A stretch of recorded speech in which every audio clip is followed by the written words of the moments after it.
લાંબા વેકેશન બાદ વિદ્યાર્થીઓનું શૈક્ષણિક સત્ર શરૂ થતા વિદ્યાર્થીઓ પ્રથમ દિવસે ઉત્સાહ સાથે બાળકો ઉત્સાહથી વડોદરાના માંજલપુર ખાતે આવેલ શ્રેય સ્કૂલમાં પહોંચ્યા.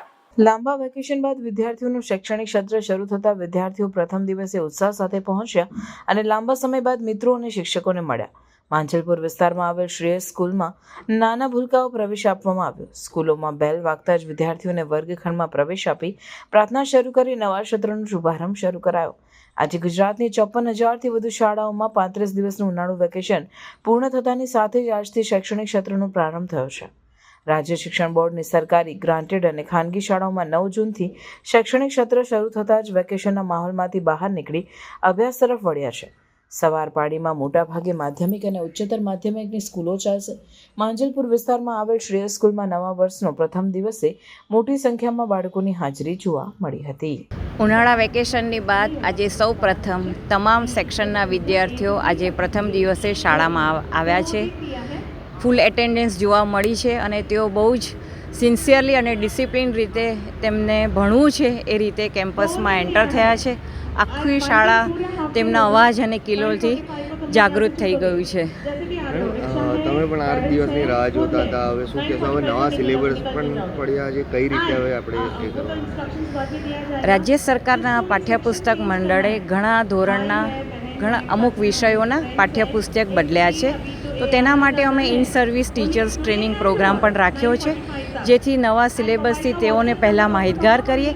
પછી પીટીએ મિટિંગમાં વાલીઓ અને પછી વિદ્યાર્થીઓને પણ તેનો ઓરિએન્ટેશન પ્રોગ્રામ આપીશું, તેથી તેઓને ખ્યાલ આવે નવી પરીક્ષા પદ્ધતિનો અને નવા અભ્યાસક્રમનો. હા, આજે આ વખતે બોર્ડ એક્ઝામ વહેલી થઈ હતી ફેબ્રુઆરીથી અને એનું પરિણામ પણ વહેલું આવ્યું છે. તેનાથી 11મા ધોરણના વિદ્યાર્થીઓને ફાયદો થયો છે.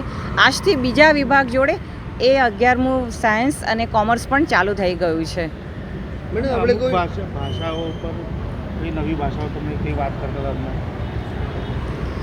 ન્યૂ એજ્યુકેશન પોલિસી અંતર્ગત ભાષાઓ પર ઘણો ભાર આપવામાં આવ્યો છે, કારણ કે ભાષા જે વિદ્યાર્થીને વધારે આવડતી હોય તેનાથી કોઈ પણ કોન્સેપ્ટ વધારે સમજી શકે છે. એટલે સૌપ્રથમ તેઓ R1 ઇન્ટ્રોડ્યુસ કરવાની છે, જેમાં તેની મધર ટંગ હોય અથવા પછી કોઈ સ્ટેટ લેંગ્વેજ હોય જેનાથી એ વધારે સમજી શકે છે.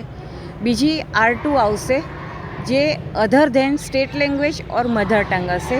ત્રીજી R3 હશે અને ચોથી R4 હશે, કે જેમાં તેઓને આ 3 ભાષા સિવાય ઉપરાંતની એક ચોથી ભાષા જેમ કે ફ્રેન્ચ છે, સ્પેનિશ છે, જર્મન છે, તેનાથી પણ અમે સેકન્ડરી વિભાગના વિદ્યાર્થીઓને અવગત કરીશું. આની પાછળ હેતુ એ છે કે તેઓનો રીડિંગ, સ્પીકિંગ, લિસનિંગ અને રાઇટિંગ સ્કિલ્સનો ડેવલપ કરવામાં આવે. નવી ભાષા શીખવા આવશે ત્યારે આ વસ્તુ છોકરાઓ માટે કેટલો ફાયદા આગળ જતા? હા, કારણ કે કોઈ પણ દેશમાં અથવા કોઈ પણ પરિસ્થિતિમાં વિદ્યાર્થીને જો કોમ્યુનિકેશન કરવું હોય તો એ ભાષા સમજતો હશે તો જ બીજા વ્યક્તિને શું કહેવા માગે છે એ સમજાવી શકશે. માટે લેંગ્વેજ ફ્લુએન્સી, એનું સ્પીકિંગ અને લિસનિંગ અને રાઇટિંગ, આ સ્કિલ્સ પર અમે ફોકસ આપવાના છીએ. અને સ્ટુડન્ટો માટે શું કહેશો? આજથી સ્કૂલો ચાલુ થાય છે, તમે શું કહેવા સ્ટુડન્ટો? નવા વર્ષનો આજે પ્રથમ દિવસ છે બધા જ વિદ્યાર્થીઓ માટે.